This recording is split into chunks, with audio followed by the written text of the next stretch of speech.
வணக்கம். 2026 சட்டமன்ற தேர்தல் தமிழ்நாட்டுல பெரும் பரபரப்பை எட்டி இருக்குது. இன்னும் ஒரு மாசத்துல தேர்தல் வந்துரும். அந்த வகையில பெரிய பெரிய கட்சிகள் திமுக, அதிமுக அந்த பெரிய பெரிய கட்சிகள் வந்து தங்களுடைய கூட்டணிகளை வலுப்படுத்தி அவர்களுடைய பலத்தை காட்டிட்டு இருக்கிறாங்க.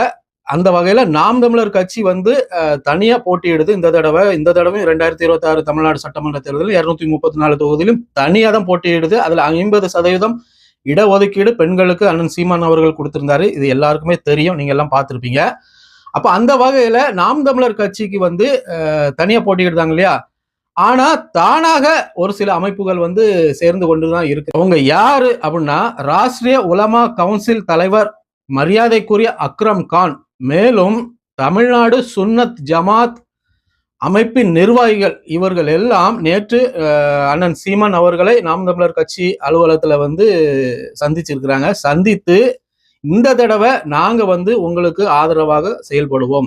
234 தொகுதிகளிலும் எங்களுடைய இயக்கங்கள் வந்து இந்த தடவை நாம் தமிழர் கட்சிக்கு முழு ஆதரவையும் தருகிறோம் அப்படின்னு சொல்லி உறுதி அளித்திருக்கிறாங்க. இதற்கு முன்னாடி தமிழ் தேசிய பேரியக்கம் அமைப்புகளின் சார்பாட்டு ஒரு பொதுக்குழு கூட்டம் போடப்பட்டது. அந்த கூட்டத்திலையும் ஐயா மணியரசன் அவர்கள் வந்து சொல்லியிருந்தாங்க, இந்த தடவை 2026 சட்டமன்ற தேர்தலில் நாம் தமிழர் கட்சிக்கு எங்களுடைய முழு ஆதரவு இருக்கும். நாங்கள் வந்து நாம் தமிழர் கட்சிக்கு ஆதரவாக வேலை செய்வோம்.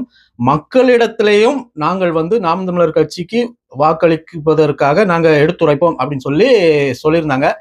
இப்போ வந்து மற்ற கட்சிகள் எல்லாமே திமுக, அதிமுக அந்த மாதிரி திராவிட கட்சிகள் எல்லாமே வாங்க எங்க கூட்டணிக்கு வாங்க, எங்க கூட்டணியில வந்து சேர்ந்துடுங்க, நம்ம எல்லாம் சேர்ந்து கும்மி அடிப்போம் அப்படிங்கிற மாதிரி தான் அவங்க பேசிட்டு இருக்காங்க. ஆனா நாம் தமிழர் கட்சி சீமான் அவர் தான் கட்சி தொடங்கின காலத்துல இருந்து சரி இப்போ வரைக்கும் சரி தனிச்சு தான் போட்டி போட்டுட்டு இருக்கிறாங்க. ஏன்னா மற்ற கட்சிகள் இத்தனை ஆண்டு காலங்கள் நான் தமிழ்நாட்டில் ஒன்றும் சாதிக்கல.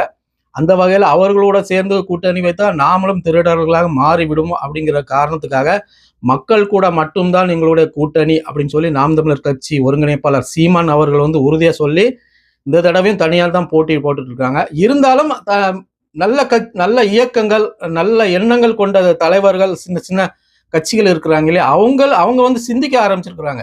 அவங்களும் தான் என்ன பண்ணுவாங்க, அதாவது இது நாள் வரைக்கும் இந்த திராவிட கட்சிகள் திமுகவும் சரி அதிமுகவும் சரி எலெக்ஷனுக்கு முன்னாடி நாங்க வந்து உங்களுக்கு வந்து நல்லது செய்வோம், அப்படி செஞ்சிருவோம் இப்படி செஞ்சிருவோம் அப்படின்னு சொல்லி வாக்குகளை அந்த சிறுபான்மையினர், அது நம்ம சொல்லக்கூடாது, நாம் தமிழர் கட்சியில இருந்து அண்ணன் சீமான் அவர்கள் சொல்லியிருக்கிறாங்க, சிறுபான்மையினர் வார்த்தையை சொல்லாதீங்க, எல்லாருமே ஒண்ணுதான் அப்படிங்கிற மாதிரி சொல்லியிருக்கிறாங்க. அதனால அந்த சின்ன சின்ன இயக்கங்களை வந்து ஏமாற்றி அவர்கள் வந்து இன்னைக்கு வரைக்கும் அவர்களுக்கு அந்த உரிமை கிடைக்காம தான் இருந்துட்டு இருக்கு. அப்ப அவங்களும் சிந்திப்பாங்க இல்லையா, யார் பக்கம் நியாயம் இருக்குது, யார் நமக்காக நிற்கிறார்கள் அப்படிங்கிற மாதிரி அவங்களும் சிந்திப்பாங்க, அப்படிதானா? அந்த வகையில இப்ப வந்து இந்த ராஷ்டிரிய உலமா கவுன்சில் தலைவர் அக்ரம் கான் அவங்க மற்றும் அந்த தமிழ்நாடு சுன்னத் அமைப்பின் நிர்வாகிகள் வந்து போய் சேர்ந்து நாங்க இந்த தடவை உங்களுக்கு முழு ஆதரவு தருகிறோம் அப்படின்னு சொல்லியிருக்கிறாங்க. இதுதான் வளர்ச்சி, இதுதான் ஒரு நம்பிக்கை தரக்கூடிய ஒரு விஷயமாட்டு இங்க நம்ம பார்க்க இருக்கிறோம். நாம் தமிழர் கட்சி இந்த தடவை 2026 தமிழ்நாடு சட்டமன்ற தேர்தலில் நாம் தமிழர் கட்சியை தாண்டி தான் மற்ற கட்சிகள் அப்படின்னு நம்ம இங்க பார்க்க முடியும். ஏன்னா ரொம்ப ரொம்ப கடுமையான போட்டியா இருக்கும். நாம் தமிழர் கட்சியை வீழ்த்துவது என்பது வந்து இந்த 2026 தமிழ்நாடு சட்டமன்ற தேர்தலில் பெரும் சவாலாக தான் அமையும் அப்படின்னு நம்ம சொல்லலாம். பல இடங்கள்ல வந்து நாம் தமிழர் கட்சி வந்து இந்த திராவிட கட்சிகளை வந்து ஒழிக்கும், அதுதான் நம்ம இங்க எதிர்பார்க்கப்படுகிறது.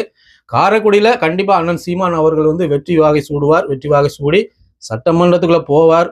அவர் ஒரு ஆள் போனா போதும், 233 பேரும் போட்டாலும் பரவாயில்ல, ஒரு ஆள் காரைக்குடியில அண்ணன் சீமான் அவர்கள் வந்து வெற்றி பெற்று சட்டமன்றத்துக்கு உள்ள போனார்னா அங்க இருக்க எல்லாம் வெளியே வந்துருவாங்க. அண்ணன் ஒரு ஆள் மட்டும் தான் அங்க பேசிட்டு இருப்பாரு. ஏன்னா கேட்கக்கூடிய கேள்விகள் எல்லாம் அந்த மாதிரி இருக்கும். ஒரு கேள்விக்கு பதில் சொல்ல முடியாது, சரியா? எத்தனை கேள்வி எதுக்கு, பல கேள்விகள் ஏன் எழுப்பணும்? ஒரே ஒரு கேள்வி கேட்டா போதும், எல்லாம் கப்சிப்புன்னு வாயை மூடுவாங்க, எல்லாம் வெளியே போயிடுவாங்க. அதான் நடக்கும். பாப்பா வர இருக்கிற 2020 சட்டமன்ற தேர்தலில் நாம் தமிழர் கட்சிக்கு பல இயக்கங்கள் வந்து ஆதரவு தெரிவிச்சிட்டு, நேரடியாகவும் மறைமுகமாகவும் நிறைய பேர் ஆதரவு தெரிவிச்சிட்டு இருக்காங்க. பார்ப்போம் 2026 சட்டமன்ற தேர்தலில் எந்த அளவுக்கு நாம் தமிழர் கட்சிக்கு வாக்கு கிடைக்குது அப்படிங்கிறத பத்தி பார்ப்போம். மீண்டும் ஒரு காணொலியில் சந்திக்கலாம். நன்றி, வணக்கம்.